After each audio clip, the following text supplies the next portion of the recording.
नाथाय जोंनि बे विकल्प political party alternative party of बड'लेण्डखौ जोनोम होनाय लोगो लोगोनो बिथांमोना मोनसे राहा लामाखौ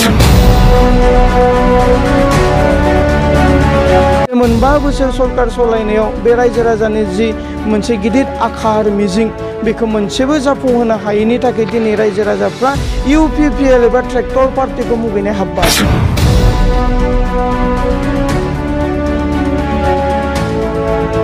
गोबां भटार्सफ्रा BJP आव हाबसननानै दंहैयोमोन बिथांमोना जोंनो फैनायखौ रायजोफोर आंनि गोदान भिडिअ आंनि अननाय आरो मोजां मोननायखौ फिन जासिग्रोनानै नोंथांमोननिसिम आं मोनसे भिडिअ आपडेट लाना फैलायबाय। जायफ्रा चेनेलाव गोदान चेनेलखौ साबस्क्राइब खालामनानै ला आङो बेखौनो गुरै खावलायनाय जाबाय। नै दा गोख्रों गथा गथा रग' रग' दि हारिमु दे सारा XNDB नि बे बुंलांबाय जे बे खोथा बुंनायखौ नोंथांमोननो निस्सय आङो होनो थांगासिनो दङ। बेनिखायनो नोंथांमोनहा भिडिअखौ फुरायै नायलांग्रो आङो नोंथांमोननिसिम भिडिअखौ दामना होग्रोन आरो मिजिंखौ लानानै बिथांमोना BPF नि एगेन्स्ट जानानै UPPL आव दङमोन। अल्टारनेटिव पार्टी अफ बड'लेण्डआ बर'नि भटखौ सोखावनानै गुबुनखौ देरहाहोनो नागिरदों। रायजो राजाफ्रा दिनै अपसन नागिरदों, विकल्प नागिरदों, अल्टारनेटिव नागिरदों आरो मानो नागिरदों बेनिबो फोरमान दङ।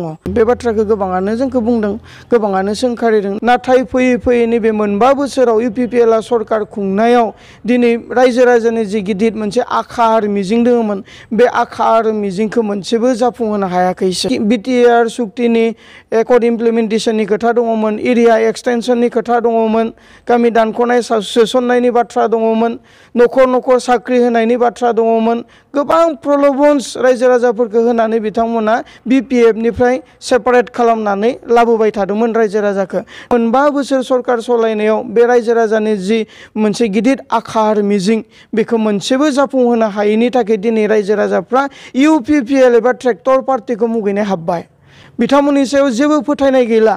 बिथांमोना अपसन नागिरदों, नाथाय बिथांमोना 17 बोसोर BPF नि एगेन्स्ट खालामबोनाय बिथांमोना BPF जोंबो थांनो लाजिनाय दङ। BPF नि मैखोम दैदेनगिरि बिस्वजित दैमारि बिथाङा BPF नागारनानै BJP आव जुगदान जादोंमोन। हाग्रामा महिलारि बिथां सारा हारसिङैनो नारा नाथा पार्टीखौ फोथांना लाखिनो थाखाय नाजाबाय थादों। दिनै जि थासारि जोंनि उथिफुनाय सेंग्रा सिख्लाफोर जिबायदि ड्राग्स एडिक्टेड जाबोदों, जों जेब्ला हाथियार लानानै संग्राम खालामोमोन बैखिनि समाव ड्राग्सआ जोंनि BTC आव जायगा मोनाखैमोन। बैखिनि समाव सिखाव सिथुबा जोंनियाव खममोन। नाथाय जों जै सुक्ति खालामबाय, हाथियार गथायबाय, दिनै गामि गामि सिखाव सिथुबा बांबाय, ड्राग्स एडिक्टेडफोरा बांलांबाय। जों NDFB हारसिंनो समाजखौ बेबायदि जोङो हमथानानै लाखिनो हादोंमोनब्ला, फोसाबना लाखिनो हादोंमोनब्ला, फैबाय थानाय समाव जोङो पलिटिकेल पावाराबो जोंनि आखायाव थायोब्ला आरो BTC नि 32 लाख रायजो राजाया जोंजों थाफायोब्ला अब्ला जोङो खना खनि फोसाबनो हागोन। बेयो जोंहा मोनसे फोथायनाय दङ। बिनिखायसो जोङो अल्टारनेटिव पार्टी अफ बड'लेण्डखौ सोरजिदों। थौले मेगनजों नायोब्ला आरो थौले गियानजों, थौले मेलेमजों नायोब्ला बेखौनो नुगोन जे अल्टारनेटिव पार्टी अफ बड'लेण्डआ बर'नि भटखौ सोखावनानै गुबुनखौ देरहाहोनो नागिरदों। बे बाथ्राखौ गोबाङानो जोंखौ बुंदों, गोबाङानो सोंखारिदों। नाथाय गोथौ मेगनजों नाहरोब्ला जोङो बेखौ नुगोन जे रायजो राजाफ्रा दिनै अपसन गोबां भटार्सफ्रा BJP आव हाबसननानै दंहैयोमोन बिथांमोना जोंनो फैनायखौ नुदों। दा बिनिखाय जोङो सोरखौबा देरहाहोनो थाखाय अल्टारनेटिव पार्टी अफ बड'लेण्डखौ जोङो दायाखै। जोङो गावनो खुंथाय गोहोआव फैनो थाखाय, जोंनि समस्याफोरखौ समाधान खालामनो थाखाय, रायजोनि गांनाय उखैनायखौ सुफुंनो थाखाय, समाजनि खामानि मावनो थाखाय जों दिनै अल्टारनेटिव पार्टी अफ बड'लेण्डखौ सोरजिदों।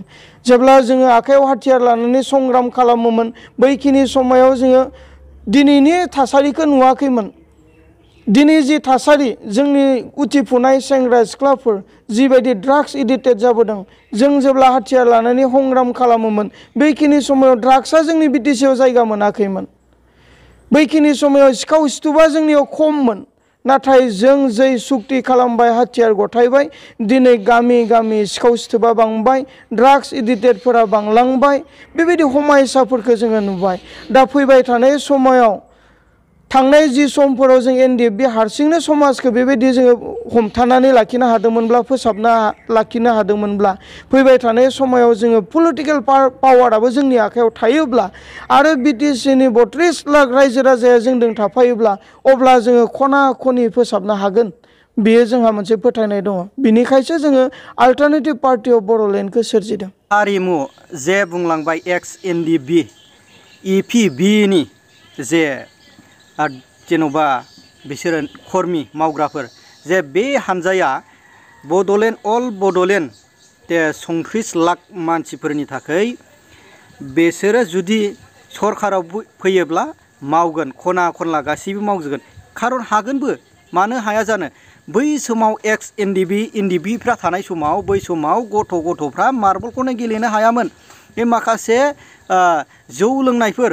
जौ लोंनानै लामा सामा गोलैनायफोर बै समाव बिथां सारमोनहा गोबां बर' रायजो राजाफोरनि थाखाय मोजां खामानि मावदोंमोन बबेबा जौ लोंनानै थानाय बेफोरखौ एसे एनै सासन होयोमोन बा अबेबा माखासे सिखावफोर खावलाबायनाय बेबायदिया गैयामोन आरोखि जेब्ला एक्स एनडिएफबिआ संग्राम खालामनानै जेला 2020आव डिसबेन्ड खालामजाबाय बै डिसबेन्ड खालामजानाय समनिफ्राय बे माखासे सिखावफोर गोबां सिखावफोर ओंखारबाय बेबायदिनो गोबां ड्राग्स फालांगि खालामग्रा ड्राग्सफोर एडिक्टेड जानाय बे समाव ओंखारबाय आरोखि दा अब्ला रायजोफोर नोंथांमोना बे इपिबि एक्स एनडिबिनि जे पलिटिकेल दा गोदान हान्जा बे गोदान हान्जायाव निस्सय आंनि थरफनिफ्रायबो आं साननानै नुहुरो बे बिथांमोनहा आवगोलनि समावनो मबे बर' रायजोनि थाखाय मावोब्ला माखासे बिटिसिनि समस्त बर' रायजो राजानि गोजोन लाबोगोन